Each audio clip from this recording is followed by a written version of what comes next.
नमस्कार।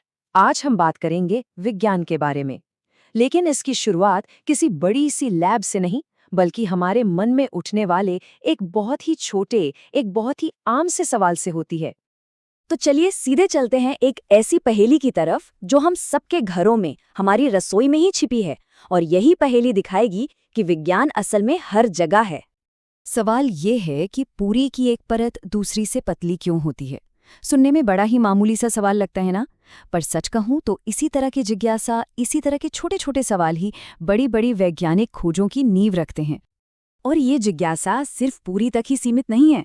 जरा सोचिए कि इस धरती पर रेत के कण ज्यादा हैं या हमारी आकाशगंगा में तारे, या फिर प्रकृति ने इतने अलग अलग तरह के पौधे और कीड़े मकोड़े आखिर बनाए ही क्यों। अरे, और ये गूंथा हुआ आटा फूलता कैसे है। और वो सवाल जो आज हम सब सुन रहे हैं, क्या दुनिया सच में गर्म हो रही है। ये सारे सवाल क्यों और कैसे से ही तो शुरू होते हैं। तो ठीक है, हमारे पास एक सवाल तो आ गया, लेकिन अब एक वैज्ञानिक की तरह इसका जवाब कैसे ढूंढा जाए। इसका राज छिपा है दो बहुत ही दिलचस्प आइडियाज को एक साथ लेकर चलने में। देखिए, विज्ञान का दिल ना खोजबीन में बसता है। इसका मतलब सिर्फ पुरानी रटी रटाई बातें याद करना नहीं, बल्कि ये सीखना है कि नए सच, नए फैक्ट्स खोजे कैसे जाते हैं। ये एक तरह से एक लर्नर से इन्वेस्टिगेटर बनने जैसा है। एक ऐसा खोजकर्ता जो ये नहीं पूछता कि क्या सच है, बल्कि ये पूछता है कि हमें ये कैसे पता कि ये सच है। तो वैज्ञानिक सोच को हम दो हिस्सों में देख सकते हैं। एक है जड़ और दूसरी है पतंग। जड़ का मतलब है ठोस अवलोकन, यानी जो चीजें हम देख सकते हैं, महसूस कर सकते हैं, उन पर टिके रहना। और पतंग पतंग है हमारे ऊंचे उड़ते विचार, हमारी क्रिएटिविटी, जो हमें अनजाने की खोज में ले जाती है। एक अच्छी खोज के लिए ये दोनों ही जरूरी हैं, जड़ें भी और उड़ान भी। तो चलिए अब इस जड़ और पतंग वाली सोच को असलियत में आजमा कर देखते हैं।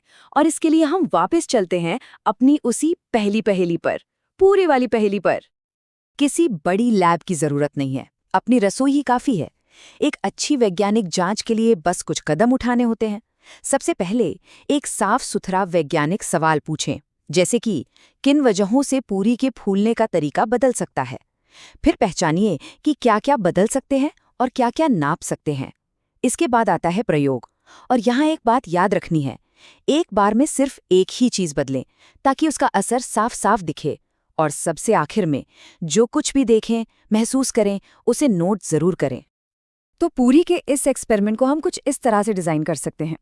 एक तरफ वो चीजें हैं जिन्हें हम बदल सकते हैं, जैसे आटे की मोटाई, या फिर हम आटा इस्तेमाल करें या मैदा। और दूसरी तरफ हैं वो चीजें जिन्हें हम देखेंगे या नापेंगे, जैसे क्या पूरी फूली, हाँ या नहीं, अगर फूली तो कितना समय लगा। इस तरह जब हम एक चीज बदलते हैं और उसका असर दूसरी चीज पर देखते हैं, तो धीरे धीरे हमें एक पैटर्न दिखने लगता है, और वही हमें जवाब की ओर ले जाता है। और यह एक बहुत ही मजेदार बात है। जानते हैं, ये जो पूरी के फूलने का इतना साधारण सा दिखने वाला प्रोसेस है ना, इसे आज भी वैज्ञानिक पूरी तरह से समझ नहीं पाए हैं। सोचिए, इसका मतलब ये है कि खोजने के लिए, समझने के लिए हमेशा कुछ न कुछ नया होता है हमारे चारों तरफ।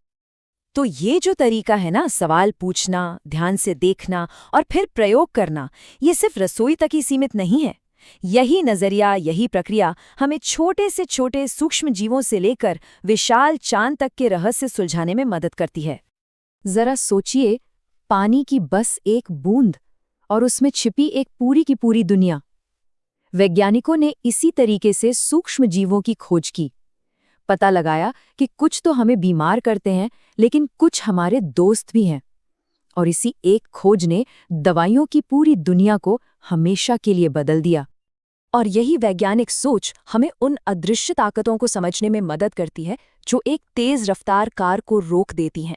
और कमाल की बात यह है कि उन्हीं नियमों से हम ये भी समझ पाते हैं कि हवा के दबाव में जरा सा बदलाव कैसे समुद्र के ऊपर बड़े बड़े विनाशकारी तूफान पैदा कर सकता है।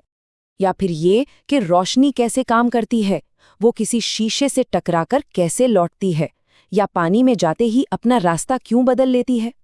ये सुनने में आसान लगता है, पर इसी एक सिद्धांत पर हमारे चश्मों से लेकर अंतरिक्ष में झांकते बड़े बड़े टेलीस्कोप तक सब कुछ काम करता है। और यही सोच हमें हमारे आज को हजारों साल पुराने अतीत से जोड़ती है। हमारे पूर्वजों ने चांद सूरज की चाल को देखकर उसे समझकर ही तो मौसमों का अंदाजा लगाना सीखा था, कैलेंडर बनाए थे। तो हमारी रोजमर्रा की जिंदगी भी इन दूर की चीजों से जुड़ी हुई है। तो रसोई से शुरू हुई ये यात्रा हमें ब्रह्मांड तक ले आई, और ये सारी खोजबीन, ये सारा नजरिया हमें हमारे समय की सबसे बड़ी, सबसे जरूरी चुनौती को समझने के लिए तैयार करता है। देखिए, हमारी पृथ्वी पर जीवन के लिए सब कुछ बिल्कुल सही है। यहाँ पानी है, एक सुरक्षा कवच की तरह हमारा वायुमंडल है, लेकिन हमारी ही गतिविधियां इस नाजुक संतुलन को बिगाड़ रही हैं। और वैज्ञानिक तरीका ही हमें यह समझने में मदद करता है कि यह संतुलन कितना जरूरी है और इस पर खतरा कितना बड़ा है। लेकिन यहाँ सबसे जरूरी बात यह है कि विज्ञान हमें सिर्फ समस्या नहीं बताता, वो हमें सिर्फ डराता नहीं है। विज्ञान ही हमें उस समस्या के समाधान खोजने के रास्ते भी दिखाता है, और ये जिम्मेदारी हमारी है कि हम विज्ञान का इस्तेमाल करें, इन बदलावों को समझें और सही कदम उठाएं। तो अब ये सफर यहाँ से आगे बढ़ता है। अगर जिज्ञासा को अपना गाइड बनाया जाए, तो दुनिया का वो कौन सा रहस्य होगा जिसकी खोज में निकला जा सकता है?